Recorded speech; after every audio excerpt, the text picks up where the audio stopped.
Hi, I'm Meta Spencer. I'm in Toronto, and so is my friend Jill Carr-Harris for once, because most of the time she's in India or traveling the world by foot. Because last year, she was walking from Delhi to Geneva, but she got as far as, I think, Armenia before COVID hit and decapacitated the whole enterprise. So Jill Carr-Harris is here in Toronto. She's just got her PhD from OIC. So congratulations, Dr. Jill. Mm. And in Winnipeg, we have Ellen Judd, who is a professor of anthropology at the University of Manitoba. Is that right? Yes, although I did just retire. So. Yes, well, I don't know how to handle that when in the military, if you say I'm colonel, then you put it in parentheses, Ret. And I don't think we do that in academia. So we'll just call you professor. Okay. Hello, Ellen Judd. Ellen is a specialist in China, I think primarily in rural life. Ellen, why don't you say what's on your mind these days? But I think what is most concerning to me is the escalating tension between the United States and its allies and China, and the way that's becoming militarized. So I think that poses quite a considerable danger. And one of the things that I've been trying to do is probably to put a view of China back into the picture, because to some extent we get an American version of China as a rising threat. And I think that to some extent, China does challenge American hegemony in the world, but it's not preferring to do so in a militarized way, because if you look at any conceivable war that would arise, it would be right on China's doorstep, and China would be totally devastated by it. So, if you look at that from China's point of view, it would lose and would be utterly ruined. So, to some extent, a pullback from that and from the catastrophe that it would mean for the rest of the world is something that's very much on my mind. I wanted to just bring the Indian view in because that's what I see on a continuous basis, Ellen and Meta. And first of all, there's a real fear of Chinese expansionism. It's a deep fear. It started maybe even 15, 20 years ago. But there's a real reason to have that fear, because we see on the border of Ladakh, Chinese troops assembling, pushing closer to India. So that's something that the Indian government has been very close to war with China in the past 1 year. There is a military base in Sri Lanka by the Chinese, which is very, very close to the Indian subcontinent. There is a sense that they're dominating the Indian Ocean. There has been traditionally the Chinese presence in Arunachal Pradesh in the northeast. So there is real reason, and of course the whole Silk Road, and so on. Now, of course, it's sort of India has aligned its interests to some extent with the US and some of the Western powers who do see China as a threat. So that is, in one sense, been a part of the growing foreign policy within India. I have an opportunity to now greet our newcomer, David Webster. Hello, David. Hello. I apologize for the lateness. My rural Quebec internet is not my friend today. Okay. You are, I believe, the last time I noticed, a history professor at Bishop's University in Quebec, right? And you're especially interested in East Timor. So we have begun a conversation, and I think our concerns are already about whether China is something to worry about or something we should try to get over worrying about. So we know that Pakistan is very closely aligned now with China in terms of military and other relationship of trade. We know the military base, as I mentioned, in Sri Lanka was built by the Chinese, and that has an impact on the whole Indian Ocean. And we know that they have come in to try to help Bangladesh during the COVID period and are increasingly more powerful in Nepal. Of course, there's been an up-down policy with Nepal given the communist governments there.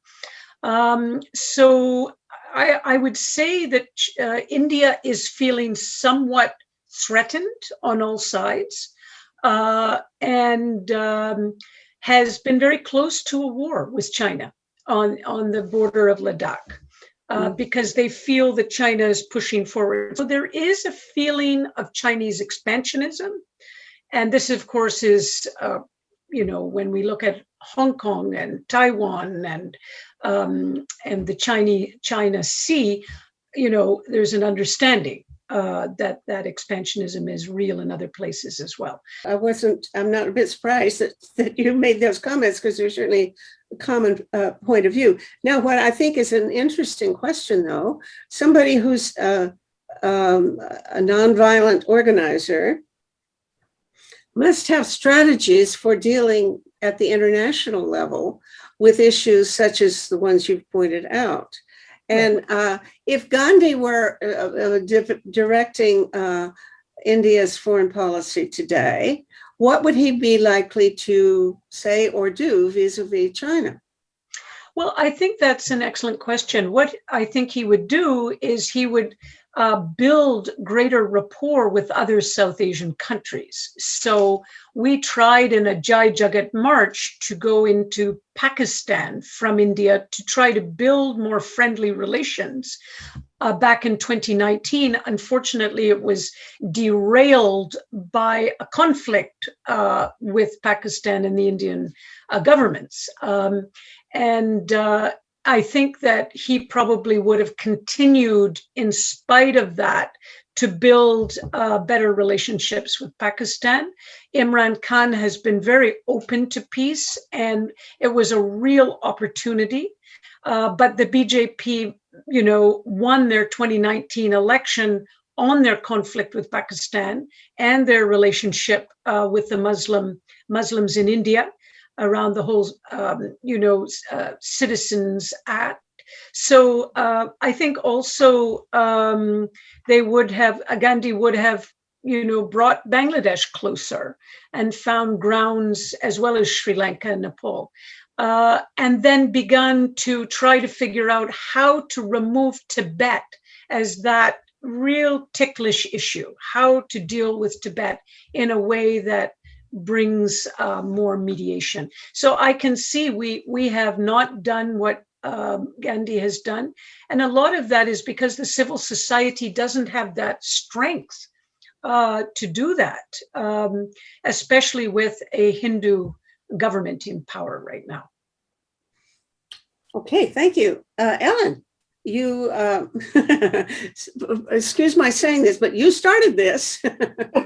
Well, I did raise it because it is an issue. I think that it's very regrettable that China and India are not getting along better. I don't think that China has any wish to expand its physical territory beyond what it understands to be its boundaries. So I think that the military threat from China is not particularly the issue. I think it's an economic power that then encroaches in various ways on some of its neighbors in ways that make them particularly uncomfortable. But I don't think that the military aspect of it is particularly worrisome, except perhaps in terms of its claims to occupy certain areas of the South China Sea, which is a problem for places like the Philippines. So there are some tensions in its immediate vicinity. I think that the ones that are particularly worrisome at present probably involve Taiwan, and that is, in a sense, something that, while there's a long history to that, some of the current concerns arise particularly because there has been a fairly successful accommodation since 1979, with the world sort of de facto having two Chinas, although not necessarily saying it did, with official recognition of the People's Republic and de facto arrangements that accept Taiwan's independence in a way. And there was sort of a successful negotiation around that worked very successfully for a long period of time.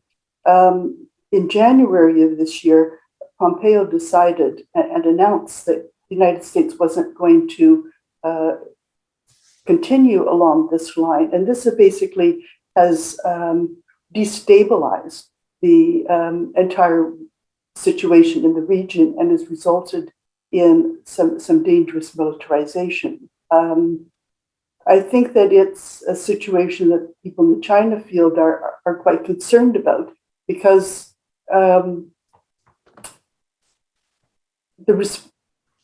China unsettles the global sphere more in terms of its economic role than its military role. But if it becomes militarized in this way, there's a possibility of miscalculation, mistake. It could in fact become very dangerous given the level of militarization that's now happening in Asia, which is basically being driven from outside the region. I don't think it necessarily arises immediately in terms of China's relationship with, say, India or Sri Lanka. China's interests are mainly about its own domestic economy and expanding its trade with the rest of the world. So I think that those situations are could be resolved in ways that Joe perhaps is suggesting, that the countries left on their own within the region could reach a greater accommodation. But Ellen, I think it goes way beyond economic, because India has watched how the National Security Act has been imposed on Hong Kong, how that has completely been a repressive act of governance. And frankly, India is learning the lessons of how to be repressive and autocratic like China. We feel that was, what happens in Hong Kong, what happens in Myanmar are legitimizing repression of democratic functioning. And of course, China has never pretended to be a democracy. It has grown out of an Oriental despotism. But I think it is of great impact. And this is not just economic. And that social impact is also backed by the military. So this is how we tend to, the civil society in India, many of the left in India were very pro-China after the whole split of the Communist Party in India between the Soviets and the Chinese in the 60s. But the Chinese are still, to some extent, small voices, still trying to protect the sense of China's legitimacy. But I think the general feeling is that we just feel completely devastated by this, the impacts of what we're seeing with Uyghurs, we're seeing with Tibetans, we're seeing in Hong Kong, we're seeing backing of Myanmar, a coup. It's really devastating for the whole region. I don't know whether the Timorese have any particular, what do they say, dog in this fight? What is the point of view of the government of East Timor? And I think you probably also know about Indonesia. Right. The government of East Timor is seeking very friendly relations with the People's Republic of China, as are many countries in the world, because this is a fact of international politics that can't be avoided. And we have to accept that China is one of the world's two great powers, right? China is also benefiting from its vaccine diplomacy. So it's given, there's two types of vaccine available in much of Southeast Asia, which are the AstraZeneca, which we know very well, and the Sinopharm, the Chinese vaccine, which is being donated to a number of countries. So this is a very effective form of diplomacy that I think the current Chinese government is doing. And it is likely to win them some friends, despite the very, very real concerns about China's human rights record, and China's human rights record, particularly in territories that it's expanded into. And we've already heard Hong Kong, where I lived as a child, is really suffering. And this is a huge blow to a terrific world city. The situation in Xinjiang and Tibet is obviously really of concern globally. But a smaller Asian country is going to be perhaps less concerned with that than with the need to be on good terms with China. And I think we've got ourselves into an international political situation where there's very few options for smaller, less powerful countries globally. And it's partly because China was allowed 20, 30 years ago to reshape the international human rights system. Countries like Canada and Australia stopped promoting resolutions on China's human rights record at the UN Human Rights Council and started moving towards bilateral human rights dialogues, which You just said something. advantage China. So China's been allowed to change international human rights norms. And this is not just China that's done that. This is Canada, Australia, David, Europe, that tell have me. enabled this, right? Really? Because you're saying something that's totally new to me. I don't know whether it's new to Ellen and Jill, but I know nothing about what you just said, that China was able to change the global approach to human rights. Well, I mean, this is my perspective. It's not. It's Well, just adding no, another piece of elaborate. puzzle. Hmm? It's a new perspective to me as well. Oh, This was Meta. This was an issue in the late Stephen Harper government when there was criticism of the Canada-China bilateral human rights dialogue that was established under the Chrétien government by Lloyd Axworthy, who I believe you'll have as a guest on the show. So you might ask him what the logic was to setting up this. A bilateral human rights dialogue accepts the Chinese government's approach to human rights, which says that it's best handled in a non-confrontational manner, that it's best handled quietly behind closed doors, and that it's best handled with only two governments in the room. And if those two governments are Canada and China, once upon a time, Canada would have thought of itself as the more powerful country, but obviously that hasn't been true for some time now, right? So this is a change to the norms that has moved the international human rights system more towards, and the UN human rights system, more towards the Chinese government's understanding of things, and a little bit away from some of the original ideas in the Universal Declaration of Human Rights and the idea of a Confucian rights tradition that's been promoted by some people and was pushed in the beginning of the Universal Declaration of Human Rights by people like P.C. Chang of the Republic of China, what's now Taiwan, of course, was then in control of China in the late 1940s, in partial control of China, I should say, was losing control. So, and you lay it all on Lloyd Axworthy? Lloyd Axworthy is the person who signed this agreement. Canada signed 3 bilateral human rights dialogues with countries that were under public criticism in Canada for their human rights record, and that was China, Indonesia, and Cuba. The dialogue with China became very controversial because Stephen Harper initially opposed it, and there was a report that found it was ineffective. And but it's the result of the Canadian government accepting the call from China for quiet diplomacy rather than what they called at the time megaphone diplomacy. That was Canada trying to follow a different path than the United States in terms of approaches to these countries. And it's not necessarily a bad idea, but the result of it was, I think, quite negative in the long run. Very interesting. I'm having a conversation tomorrow with Lloyd. And so you better believe I'll ask him about this. Ellen, you had something to say, Ellen?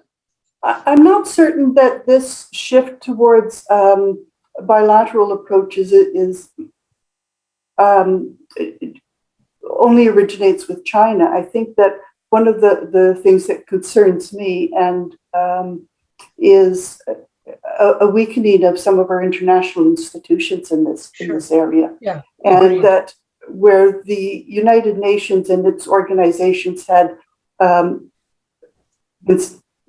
created and tried to establish frameworks and lead in the area of human rights and conflict reduction and peacekeeping and so on, that's become very much more fragile for quite some time. And I'm not certain that that goes back.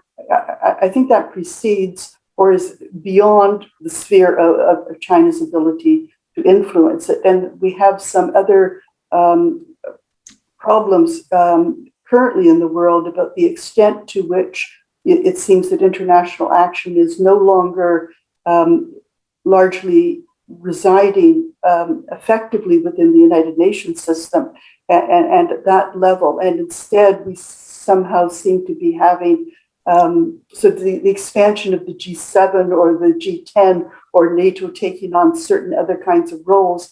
And so what we have is a weakening of international institutions that would strengthen peace and well-being in the world that is a much larger issue. And one of the things that I would like to see happen is a dialogue that allows us to return to strengthening those institutions and not seeking continually to do things like have bilateral sanctions, little groups of countries that decide to go out and discipline other countries. So we need a more effective international institution.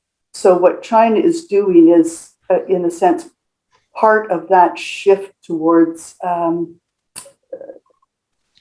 somehow living within a world in which those international frameworks aren't working as effectively as we would want them. Sort of the resurgence of nationalism, really, isn't it? I mean, both from the Chinese side and the American side and many sides, which has weakened to some extent the international mechanisms for negotiation. I think some of it is nationalism, and I think that maybe it'd be very good to listen to Lloyd Axworthy tomorrow and find out what some of these other roots to this are. To the extent that I've been able to follow it, I see some of it as the failure of the United Nations to be able to resolve some of the problems in the Middle East that have been so very pressing, and that has because of those problems have been so severe. And if you look at the inability to deal with Libya and Syria successfully, for example, it pulls the rug out from underneath the capacity of the UN. But there may be other and deeper roots. And I'm looking forward to hearing what Lloyd Axworthy has to say about it. But I think it's really interesting, Ellen, how China, because of its influence in Iran, say for changing the Middle Eastern dynamics, or its influence in Africa in terms of road building and development, which have led to a lot of positive outcomes, or its Silk Road and so on. I think in a way they are, by virtue of their globalization, changing international politics, and that will have to be accepted. I don't think the Bretton Woods, as they were defined, which I think so many years back, took that into consideration. And so we really need to refashion and strengthen international institutions in a way that they reflect today's reality. And I like your point that, that's really important and a vital way forward. Because, as you said, David, the co-shield and the Sinax that is going to the Southeast Asian countries is really important, and that is a form. But if that can be captured in line with good global governance, this is really important. Now the WHO looks like it's sort of somehow aligned with China because of its leadership. But I think that's another way to puncture the good work of international organizations, which you really need to support for sure. But some part of the situation, just in the WHO, for example, part of the problem there is that the United States just withdrew from supporting it. So some part of this of these problems have origins that are far outside Asia, and I think that because the three of us have a particular interest in Asia, we may be focusing on those particular tensions. But I think that a lot of the problems arise elsewhere, and with one can always go back quite some distance, but certainly with the single superpower situation that has existed for some time, and before that, even the tensions of the previous Cold War. So we have problems that exist elsewhere that are then having ramifications within Asia, and it isn't all arising from within Asia or from within China. To some extent, from its internal perspective, feels that it's fairly largely in a defensive position. By the way, has Biden rejoined WHO, or I would expect him to do that almost the first day, but I don't know whether he did or not. I think they've rejoined. Yeah. Have they? Okay. Yeah. Yes. They rejoined. I mean, the American unilateralism has been a huge issue for some time now, of course, right? Yeah. Can you really be critical of the government of China for saying China first after the United States has been saying America first? I mean, it's a natural response, right? Right. So it's not the sign of a sinister, plotting dictator in Beijing. It's the sign of a rational response to American unilateralism. So, I think that's understandable position, because when we talk about traditional rules-based international orders, the United States breaks the rules and everybody else has to follow them. Right. And now China is simply asking for some input into that as well. So there's an understandable element of what's going on here for sure. But the rise of nationalism, resurgence of this nationalism, is global, and the U.S. didn't invent it. I mean, even Trump was a follower. We can think of some other folks who beat him to the punch. So I don't understand that. I don't really understand at all why, at this moment in history, there is a resurgence of nationalism and a deploring of global cooperation. But it's the reality, and I think Trump was certainly a big player in that, but he wasn't the author of the idea. I think nationalism is a terrible danger in the world, and trying to one of the things that one might hope Canada would be able to do with this is to use whatever influence it has to try to reinvigorate international institutions and to put more weight into that kind of direction, rather than, for example, making commitments to NATO to the degree that it does. So we can look at ways in which Canada might be able to contribute more strongly to an international order, and perhaps try to recruit other middle powers to do that kind of thing as well, and get. And I think Europe has some interest in that kind of direction, so that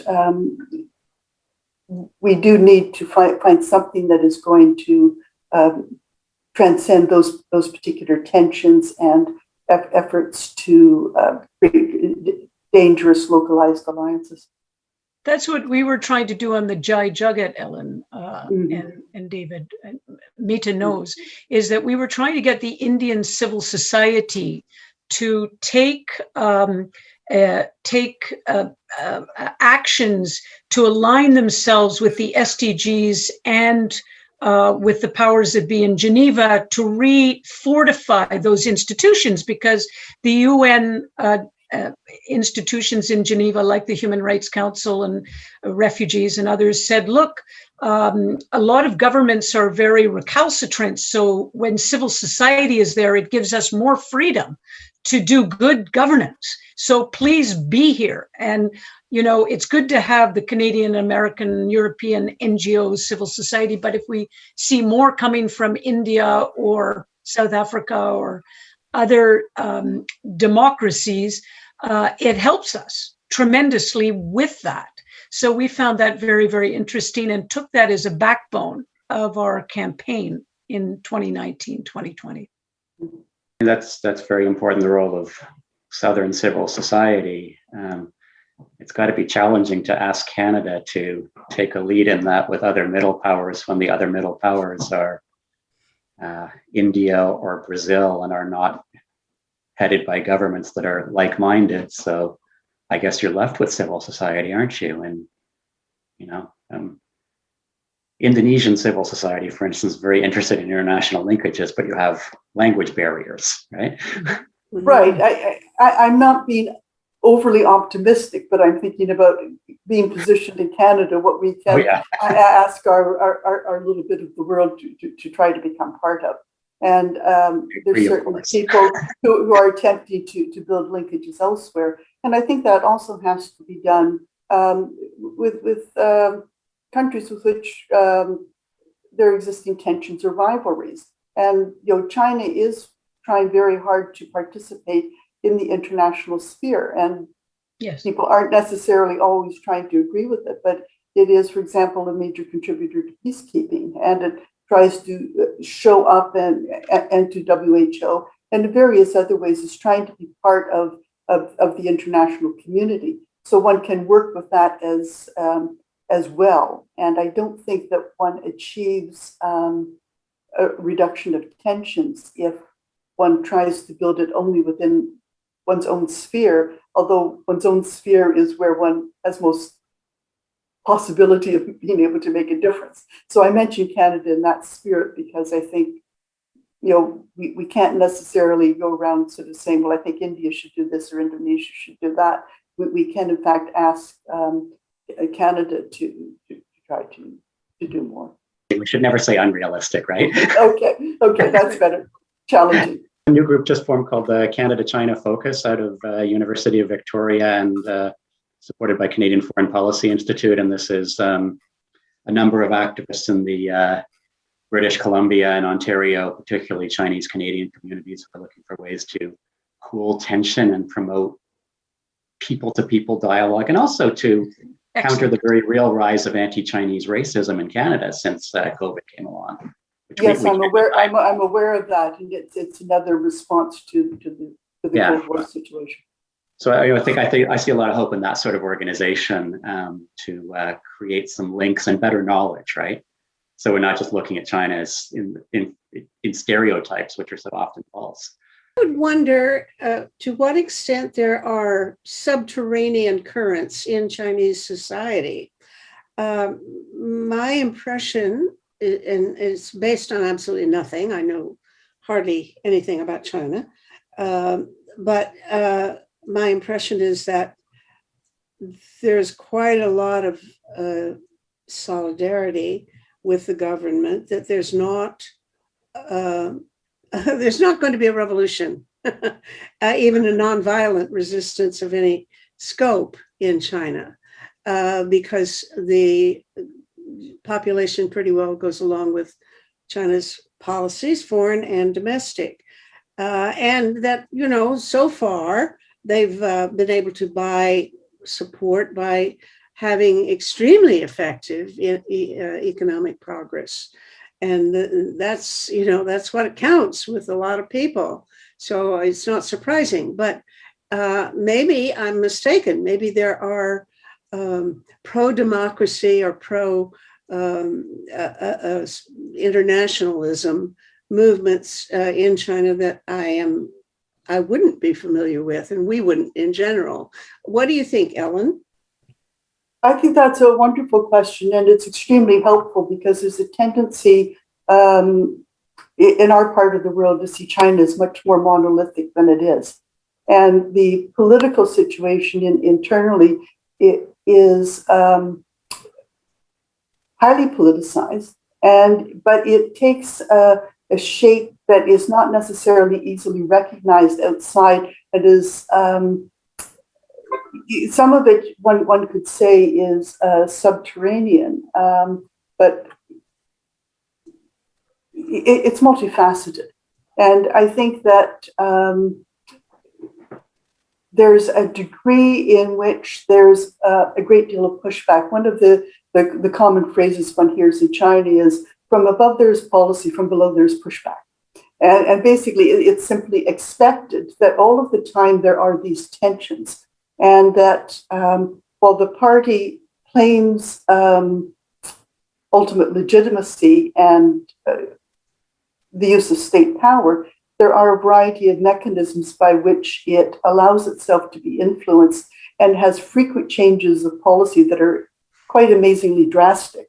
So that these kinds of things happen quite internally. So when I first went to China as a student, for example, one could think about China being a socialist society. And then it wasn't, very many years before the party was calling upon its members to lead China into the capitalist marketplace, and that, and then people all over China were sort of, would just sort of say, well, they certainly didn't think this was socialist. So basically, there are an awful lot of people in China who don't currently think that China is socialist, but they're not.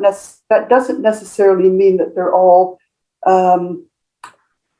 openly denouncing or organizing it. But there are various different ways in which different perspectives get expressed.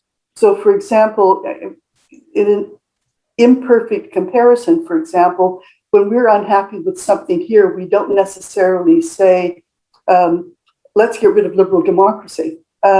We say, let's fix the problem, let's decolonize, or let's do whatever we need to do. And to some extent, this happens in China, and there are enormous pressures within the domestic Chinese political situation that lead to a variety of different changes. And some of them are ones that one might be happy with in some respect. A pullback from some very problematic situations. In other cases, one gets sort of pressures towards, say, privatization of land as well. So the tensions go in a variety of different ways.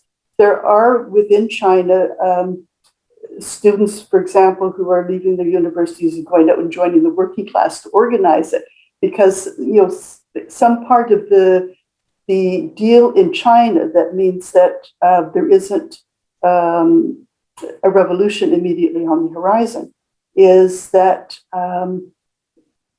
China's entry into the global capitalism has, in a sense, raised the living standard of people in China and addressed, in 1949, China looked a lot like Yemen looks now. And, what has been done is really quite necessary in various ways. But what people have been called to do in this entry into globalization is that hundreds of millions of people have had to actually work in these terrible working conditions.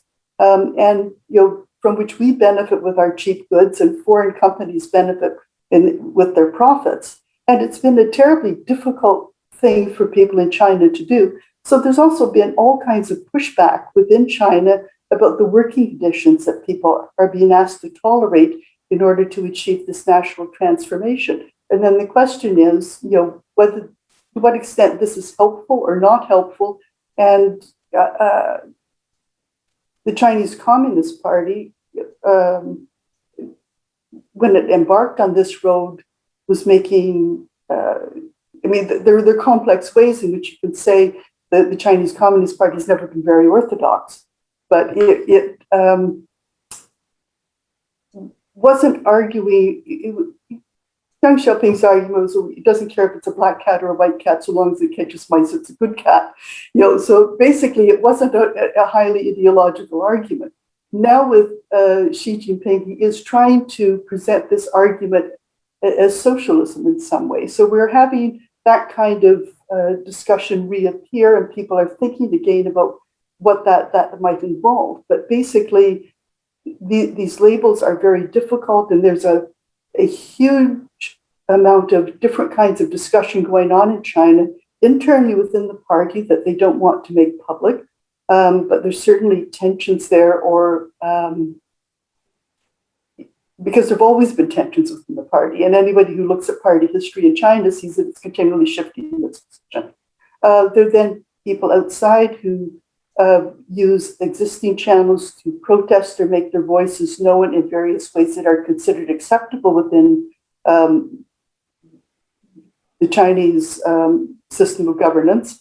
And then there are also people who are pushing the boundaries a fair bit and going out and saying, we're going to organize it in the factories in ways that really push the boundaries. And these are very brave people. So there are a lot of different things happening in China. And I really think that one of the things that is important for engaging with China better is to be able to get rid of these stereotypes and not to see China as monolithic, but see it as a politically vibrant country that can be influenced and can be a partner. And if we wanted things just to stay as they are, without China having a larger role in the world, one of the things one of the implications of saying that is that we would like very large numbers of people to stay in these really hard, low-paid, really not very good jobs, subsidizing the rest of the world. Instead, China wants to improve the living standard of its people and is appealing to that in a way with the deal that it should have legitimacy because it is bringing people out of poverty. So there's another whole conversation that requires.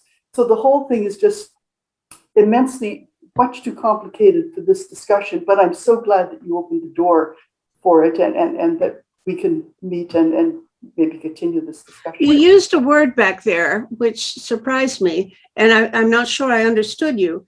Did you mean to say that the discussion now is about socialism in China? That this is the question of whether or not I don't know what you mean by that. Is it that they want to reinforce the notion that it is a socialist country, which I don't think it is anymore, but what do you think, when you use that word, what did that mean to you about what they're doing or what the conversation is about there? That's another wonderful question. I think it's actually fairly difficult to have a conversation using some of our categories like socialism and capitalism because they're so ambiguous. So it's really difficult. But they do enter into the discussion. And one of the things that Xi Jinping has been particularly pushing in recent years is the notion that there is a socialist legitimacy to the policies that he's promoting. And that is probably a particular interpretation of socialism that's contentious. I mean, it's his I suppose there are many different strands of this. He's more at the, in the sense, in terms of the power of the state, the importance of public ownership, and anti-imperialism. And less in terms of the sort of the things that seem more social democratic. But there is certainly a push that Xi Jinping is making to argue that it's not just economic growth, but it is, he's making a serious claim to leadership of the world socialist movement. And you may find that surprising or unacceptable, but he is doing that. They just had the 100 years of the Communist Party, so he certainly played into that.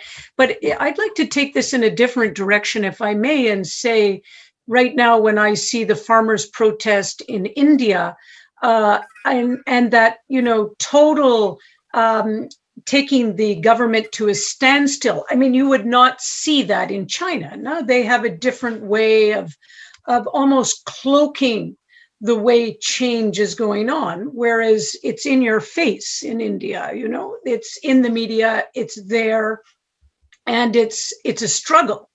The last time we remember struggle in China is Tiananmen Square. That was a struggle, and it was not acceptable to the state. So from an outsider's point of view, Ellen, or from a kind of an Indian chaotic democracy, and I agree, India has not achieved the economic well-being that China has received, which has been amazing, even if people still stay in drudgerous jobs. But, there is somehow a sense of civic society engaging in some sort of decision making that, you don't feel exists in China outside their large, formal bodies, if you will. But I'm very happy to hear about what you're saying is that there, people are people and there's pushback when conditions are not favorable, like some of the land issues that you mentioned. Yes, they do it, and there are incidents in the factories and in land protests and in various ways in which people use local government and local resources in ways that are unsettling, and we don't hear about that a great deal. When you look at the work of people who are studying China on the ground, there's actually quite a lot of attention to what people are actually doing and the range of activism that is engaged in. There's more of it than I think we recognize, and it does take a slightly different form. It can take a form of local action and effort to change policy and simply to do something differently, and very often under the radar.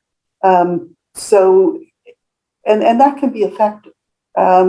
So the fact that not all of it is visible or not visible to us doesn't mean that it isn't happening, or that it's not visible in China, or it's not visible to the party. And in fact, quite a lot of the time, what the party is doing is responding to public pressure. I think we need to understand those are real, even if the political forms are quite different from what we understand them to be. I mean, that was such an informative answer, and thank you. But I get the sense that there's a return, so economic growth is achieved in many ways. A lot of prosperity is present in China. And can we get back to earlier Chinese socialist principles of economic justice and smoothing out some of the inequalities, right? That's happening right now. But what is there any sort of similar, can we get back to early teachings about like gender equality, for instance, and the famous women hold up half the sky? Is that going on at the grassroots level at all? Because you don't see it at the top, right, at the political leadership, but is there any move back towards that sort of thing happening at rural or grassroots level that you're aware of? I'd be fascinated to know. I think thank you for that question. I don't see a huge initiative on the gender front right now. And it would be very useful to be able to see that. I think there is, in some other respects, an effort to return to other kinds of elements that one would have thought of as socialist. And some of the things that I've been looking at in my own research has been the reinstitution of healthcare on a national basis. And, so that's been sort of put in place. It's just very inadequately funded. So there's been an effort to reinstitute those kinds of policies, to institute what's called pensions, but it's perhaps more like a guaranteed old age payment for people in the countryside, so they're not working as long as they can stay on their feet in terrible circumstances. So there's a reinstitution of what we would call social programs, or in socialist terms, would be people according to their work or their need. So it's those kinds of things are happening in an attempt to reinstitute it. China does have a history in which the party did take a lot of initiatives on gender equality and pushed it further than local people were sometimes willing to go. Right at the beginning in 1949, you should probably know when one of its first laws was, the the effort to overthrow patriarchy through changes in family law. And there was a lot of pushback. And more recently, when they were in the process of decollectivizing some local communities I worked in, for example, were going to basically divide it up more to men than to women. And the government wasn't going for that. So there's certain kinds of tensions. I don't think that the present initiatives that's something they have not entirely done at present. And I guess we have to hope for that. But I don't think the women's movement is getting as supported as it would like to be right now. So, Ellen, I think they're moving away from the one-child family slowly, which was obviously the male child was privileged, right? In the one.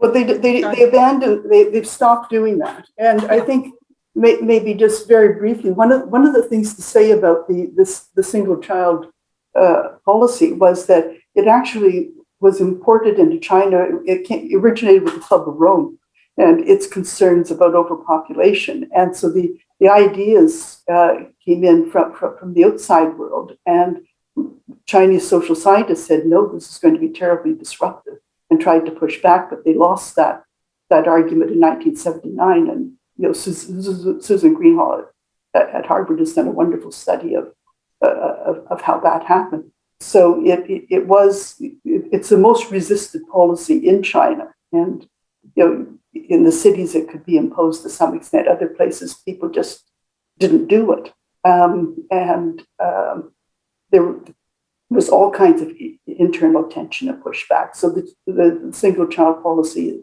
is definitely gone. And then there's even a policy to encourage people to have more children now because people have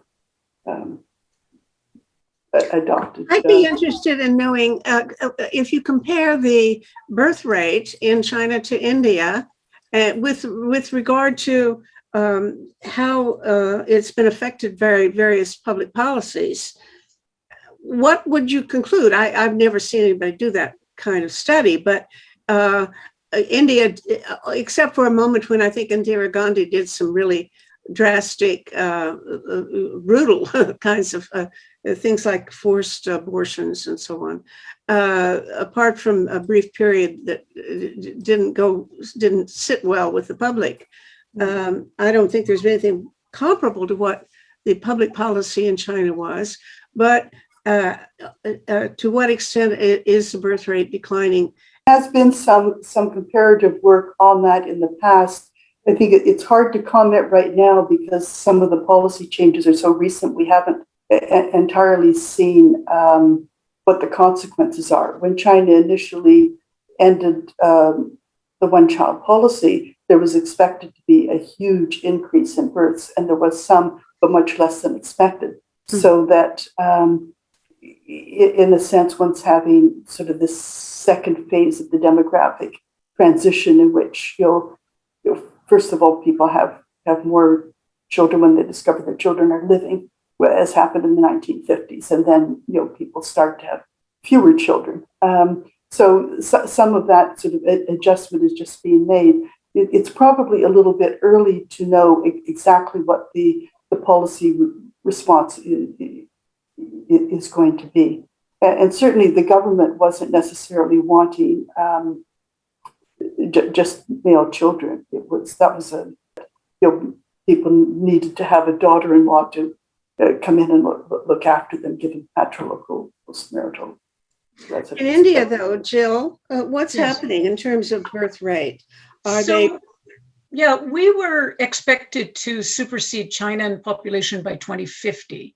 So obviously the population rate is higher. It's about 2.3 generally across the country. There are there's a northern state of Uttar Pradesh is having their elections next year, and part of their platform is around population control. But that is also because there's a Hindu-Muslim component to that, where Muslims are perceived to have more babies. But I think there is a decreasing population rate in India, but still higher than China. And there's encouragement for it to go lower. So that is what I understand. David, what do you know, if anything, about Indonesia's and East Timor, and for that matter, the Philippines and so on? Birth rates. What's happening there?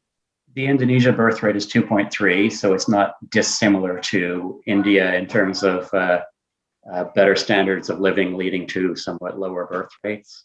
The rate in Timor-Leste is just a slice above 4. So that's probably the highest rate in Asia. Why? And this is partly poverty, because we're talking about one of the poorest countries in Asia. You need to have lots of kids to ensure your future as a family. But it's also partly that they suffered out of a population of fewer than 1 million, 680,000, they suffered more than 100,000 deaths during a military occupation before regaining their independence. Wow. So there's a great deal of pressure to rebuild the population, which has been done. So between poverty, the excitement of independence and the need to rebuild the nation, and finally, the influence of the Catholic Church, it must be admitted, because we're talking about a majority Catholic country, there's very, very high birth rates. And this leads to issues of trouble with malnutrition and they say stunting. I hate the word, but I haven't got a better one. So, smaller sizes of people because of inadequate diet. But there's also huge efforts to rebuild the healthcare system after a severe conflict. And so you might look, for instance, what is the comparison, if we're looking at South Asia again, what's the comparison to Bangladesh? Less than 20 years after their own very violent passage towards independence. I would suspect there would have been high birth rates earlier in Bangladesh than there are now, but I'm just guessing, right? Yeah, that's true. But there seems to be a connection. And I think the birth rate's going to fall as feminism and women's empowerment grow in Timor, which is actually happening. With things like 1/3 of the parliament must be women, et cetera. So like actually pro-feminist policies being attempted. So there may be some change there. Not that parliament composition affects birth rate, obviously, but it's a symbol. Wow, we certainly have wandered all over the place. We have covered Asia, maybe not in any way that I would have predicted, but it's been fascinating. And our time is up. So I thank you all for joining us, and we will probably have this kind of conversation again in the future. Thank you. Okay. Thank you, Madam. Thank you very much. And Jill and David. Thanks. Yeah. You too, Ellen and David. Learned a lot. Thanks. Yeah.